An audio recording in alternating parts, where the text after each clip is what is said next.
Welcome to the Biz Show, sponsored by InvestQuire. And now, your hosts, Barry and Lisa. Hey everybody, how you doing today? This is Barry with the Biz Show. Unfortunately, Lisa won't be here today with us. She is traveling, and unfortunately, we could not sync up our schedules to get the podcast done together at the same time. She's out showing properties and meeting with some clients, and so I'll be handling the Biz Show today.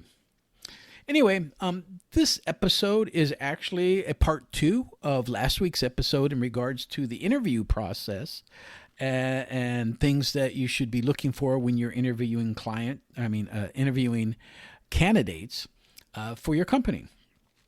So,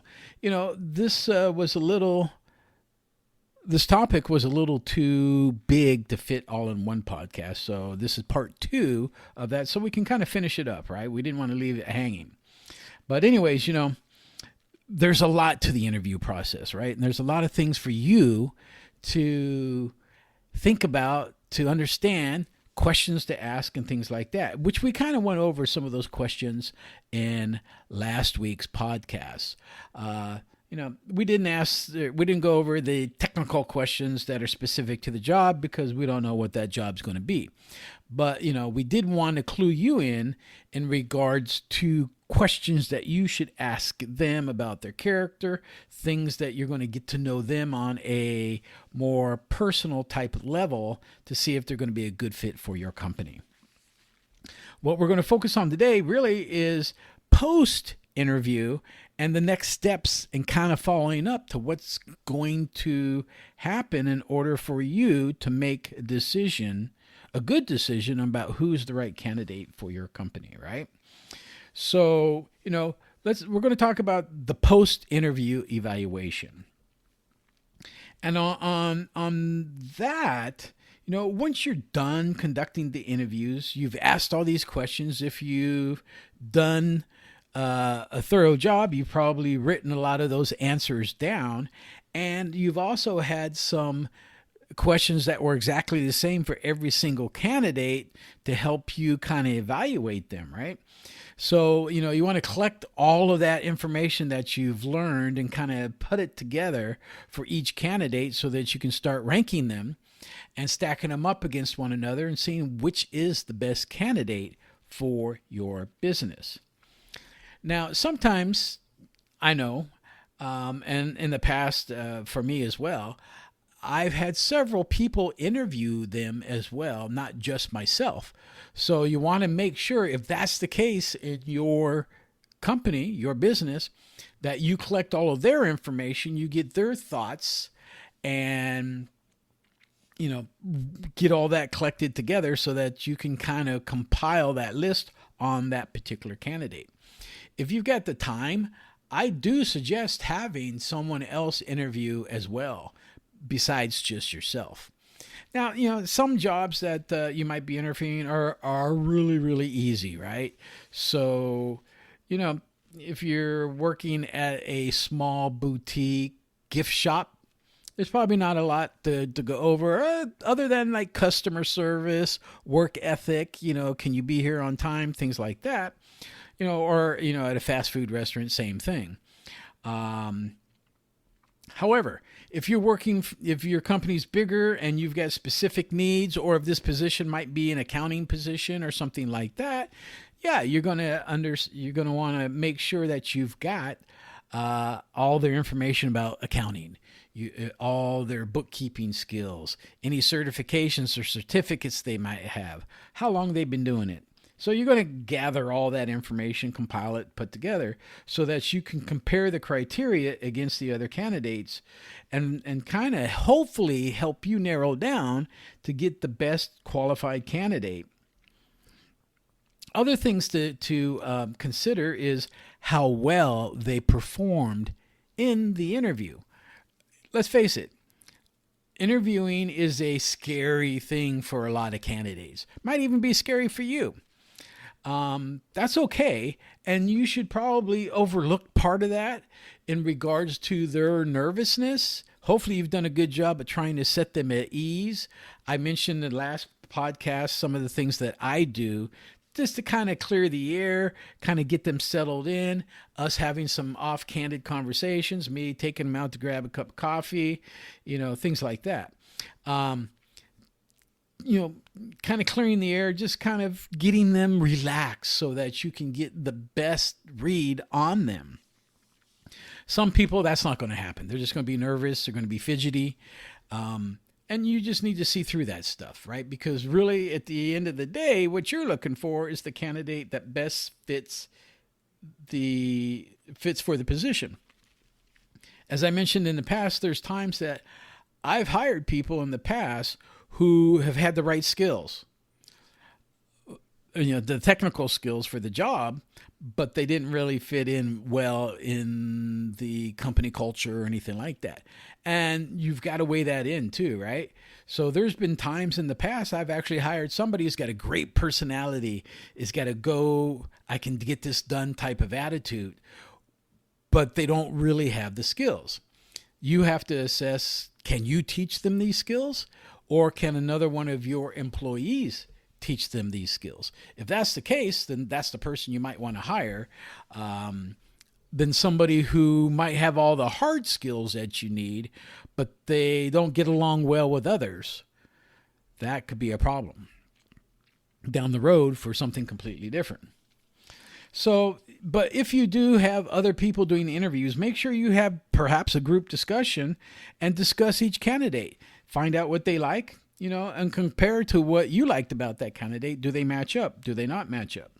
And then at that point, hopefully that can help you rank and score the candidates to make sure that you are getting the best quality candidate for your business. So the second piece of this is really, really important, right? And that is making sure you check their references. You do a background check. Now, again, if this is a low-end job, it might not be that conducive to having a whole background check, checking their credit and their work history and stuff like that. But still, I would suggest in every single candidate, no matter what their age, that you look at LinkedIn, right? Do they have a LinkedIn profile? Does that LinkedIn profile match up with their resume? Take a look at their social media, right? So you got Facebook, you got Instagram, you got TikTok. You don't probably need to check all of those, but again, remember, this is a person that you're inviting into your company. They are going to get the inner workings and details of your business, and they're going to be working with you side by side with perhaps, some other employees as well. So again, I mentioned last episode, I had an employee that actually I didn't hire. I shouldn't say they were employing a candidate I didn't hire because, they were playing with a lot of guns and pointing guns at the camera and made some very derogatory comments that, kind of makes people feel unsafe. So that's definitely not a candidate I wanted to hire. They had the hard skills, but their soft skills meant a lot to be desired. So you might want to check that stuff out. And really what you're trying to do is you're just trying to ferret out, is this the right candidate? Is this person going to be good? What do they look like? Are they wholesome? Do you care? I don't know. That's up for you to decide. But you want to make sure that, again, you're doing the right thing for you and your business. So, make sure that you check those things out. And, again, you don't necessarily have to do all this yourself. Maybe you want to assign this task to another one of your employees to do. Maybe it's an HR person or somebody who wants to be in HR, or, just your trusted employee who you get along great with, and that they can keep some confidentiality between the two of you, because that is important, right? So, going into the next piece of this thing afterwards is you want to make sure you create a positive candidate experience. And what I mean by that is, communication and respect their time and feedback. So once you've interviewed the person, perhaps they're going to send you a thank you letter or a thank you email? Perhaps not. Nowadays, a lot of people and candidates have lost that. So, something for you to consider. But, if they communicate, or perhaps you need to communicate where you're at in the process. We're going to take 2 weeks to interview all the candidates. Let's say we got 10 candidates. It's going to take us about 2 weeks to go through the candidates and make sure that we find the right fit. We'll keep you posted and we'll let you know. That's probably all you need to do, right? You want to respect their time. And, just as much as you want your time to be respected, they're going to be sitting in a dilemma, sitting around kind of in the twilight zone, twiddling their thumbs, waiting to hear from you. Do I have this job? Do I don't have this job? So I suggest, and I always have, tried to communicate with all of the candidates, the process, how long it's going to take us, so on and so forth. I've also communicated with a lot of candidates, not every single one, some feedback as to why they did not get the job. It's funny because today, mostly the only thing that you see coming out of that is a letter from HR or the company saying, sorry, we chose to go with another candidate that we thought was more qualified. Okay, that's great, but can you give them any feedback? And I know that personalizes it some, and it takes some time, and hopefully you can find a few minutes to spare for that time to kind of just let them know, hey, this is the reason you didn't get it, right? I'm not saying you have to do that, but it's a nice if you can. So, the next thing is handling the difficult situation. And you're going to get there. We all do. And that is when basically, you have two candidates that are equally qualified. What do? They literally are side by side. You can't really pick one or the other. However, you only got one position to fill. And there's a couple strategies here for that. And, obviously we've kind of gone through, you've done all of the background checks, you compiled all the data on them, so on and so forth. You're looking at them, and bam, they're side by side. They're sitting. You want to hire them both, but you just can't afford to do that, or there's only one position open. So I know that you made sure they're a culture fit. You've checked their soft skills. You know what their passion and their enthusiasm level is going to be. But do you know their work style? Right? What's their work style? And do you know what their long-term goals are? So those are things you should probably take a look at as well, right? Of course, you should already know what their tech and hard skills are going to be for this position.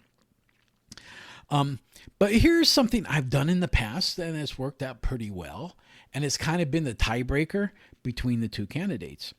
And what I've done is I've sat down with both of them, and I said, look, I'm torn between two candidates. So what I like to do is give you a trial project. And I'll give you a trial project. It might take you about a week. I'm going to pay you for your time. And, here's the project. Here's the expectations. And, go do it. Let's see what happens. I do that with both of them. And then there's a couple things that you're going to find here. Either who's going to get done first. Okay. Maybe, and in the past for me, one candidate didn't do anything. They just okay. So that kind of told me a lot about them and their personality and character. They didn't really care. But really that works out well, and you can kind of judge. And then of course the quality of whatever the task or the assignment was that they did, does it meet your criteria? Did they follow instructions? Those are all things that are very important and can help you decide who is going to be the best candidate. Not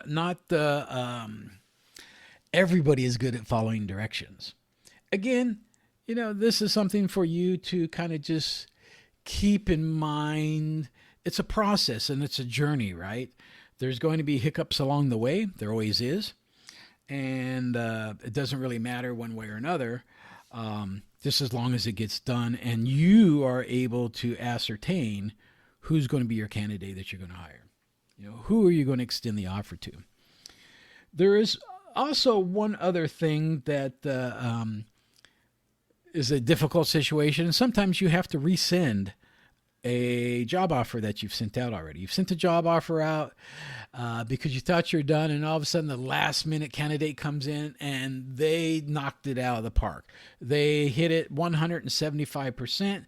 The other person that you've already sent the order to or a job offer to is only 70%. So now you want to switch up and you want to change it. So you need to handle that with some finesse, right? But be transparent and let them know that, in the last moments, you had one last candidate come through who is just better qualified, and you're going to choose to go with him. So you're rescinding the job offer. But I would suggest, keep them in your back pocket. Let them know that as soon as you got another job opening, you're going to hire them and bring them on board, because you were going to do that anyway. Right? All right. So one of the next things is the onboard. Well, before we get to that, that's the final decision, right? So the final decision, right? You've gone through, you've weighed everything out, and you've found the candidate that you want. You've talked to your other colleagues, employees, whoever, done all the interviews. So now you're extending that job offer. Make sure that job offer is clear and concise in writing. It spells out all the terms and conditions, and be ready for and open for negotiations, right? Because really, when you hire somebody, there's a whole dance that goes on, if you will, of negotiation. And that negotiation, you should expect it. For instance, let's say you're hiring somebody and you're going to pay them $75,000 a year. And that's just an arbitrary number that I'm pulling out of the air. But they might come back and say, I want $85,000. Right? Okay. If you can do that, that's great. But, most times it's a negotiation. You're probably going to settle somewhere between $78,000 and $82,000, or maybe you're going to stay at $75,000 and you offer more benefits, right? Maybe they're going to get 3 weeks of vacation per year instead of 2 years. If you have any luxuries to do that. Some states are very strict. All employees get the same amount. There's no favoritism from one employee to the next employee. So make sure you check your state to make sure that, if those are some things that you're going to do, that you're in compliance and you don't get yourself in trouble. But expect the negotiation. Okay. The other thing I can't stress enough is once your candidate has accepted the job offer, move swiftly and quickly to complete any remaining paperwork and prepare to onboard them, right? And then we're going to talk about onboarding next. But just make sure that sometimes there's some paperwork that still needs to be cleaned up. Maybe they need to get their I-9 to you. Maybe, there's some other documentation. Maybe you need copies of their driver's license, ID, something like that. So then, the next phase of this is going to be onboarding. And the onboarding phase, this is critical. This is going to show whether you are professional in your business or if you're not.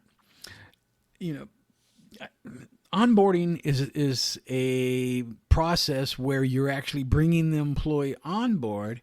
You're acclimating them to the business and helping them understand the business and understand who the players are in the business and customers, so on and so forth, right? So I'll say this. The first thing you should do is for the onboarding is the prep work. And that prep work should be that you have everything ready for the employee on their first day on the job. Now, for me in the past, I've had, you got to have a computer. You got to have printers. You got to have all that. Maybe you've got one printer for everybody. That's fine. But most people they need a computer to work with. So you're going to need to get them a computer. They might need a desk. They might need email addresses. They might need access to certain programs. All of those should be done before they walk in the door. Before they step one foot in the door, you should have that already done and ready to go. With a generic password, they can log in and change their password to whatever they want. It just shows you how professional you are then, that you're ready and prepared for them. The next thing is really the orientation phase and orientating them to the business. And you want to conduct a thorough session with them and introduce the new hire to the company, the culture, the policies, and the team. Right? And, I don't need to spell all that out. It's kind of self-explanatory, but just make sure that, they understand who the players are, where things are located, things like that. Perhaps you have an employee handbook. This is the time to give it to them, right? And then a training plan. And this is really a pet peeve, right? I've seen so many times, and Lisa and I have gone back with this and seen this just of recent times, where a client will hire an employee, they come in, and then what do I do now? They're standing around going, hello. They don't know what to do. You've hired them, for a specific position, but that specific position, they don't really know anything about it yet. They don't know where to find the tools. They don't know, or resources, So you need to put a training plan in place for them and help them understand their job. The first day, there's a honeymoon period, absolutely, but the first day on the job is scary for everybody. There's a new person here. Who are they? Other employees are like, well, how are they going to fit in with us? Hopefully they're funny and they joke around, whatever the case might be. But more importantly is, what's their job function, right? If they're an accountant, do they have access to your accounting software package?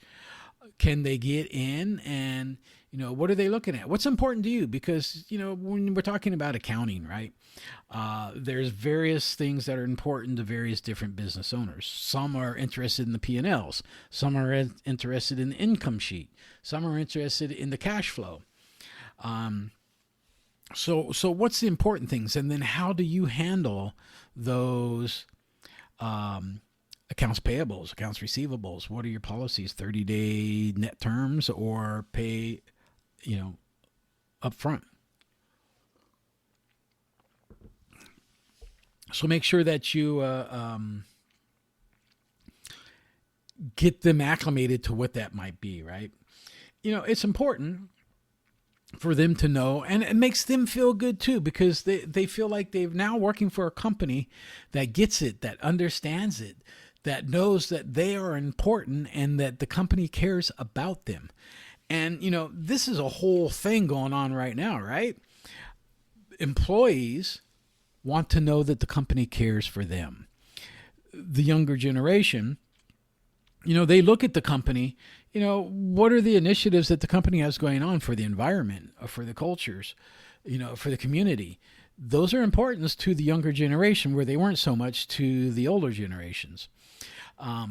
So you want to make sure that, they can see all that stuff, and you kind of spelled that out in the orientation. I had a company a while back, and we had some pretty good initiatives with the community and stuff like that, which were very beneficial to the community, and employees loved getting involved in that stuff. And this is stuff they like doing. They do it after hours. Like, hey, we're going to have, this isn't really part of the company per se, but, we're going to go work at the soup kitchen and we're going to help serve the homeless, or whatever the case might be. Those are important to the younger generation. So those, in a nutshell, are the main things that you really want to look at to make sure that you've got the right candidate coming into your company. So if I recap everything, basically what we're looking at is we've covered critical steps, right? So we've covered the interview process last podcast. But we've also covered now in this one the post-interview evaluations, doing your reference checks, can't stress those enough, creating a positive candidate experience, onboarding, handling some difficult situations or decisions, should I say, and then basically finalizing the hiring process, right? All these steps are essential to ensure that you not only select the best candidate, but you also set them up for success on day one. And, being set up for success, not only setting them up for success, but is setting your company up for success too. Anyways, that's kind of it for this episode. Appreciate you guys tuning in. This is the Biz Show, and this was the part 2 series of the interview process. And Lisa and I are looking forward to communicating and hearing from you. You can reach out to us at investquire.com. As well, you can find us at the Biz Show Facebook group page, and you can find us there too. All right, guys, thanks a lot. Everybody have a great day, and we'll talk to you next week. Bye.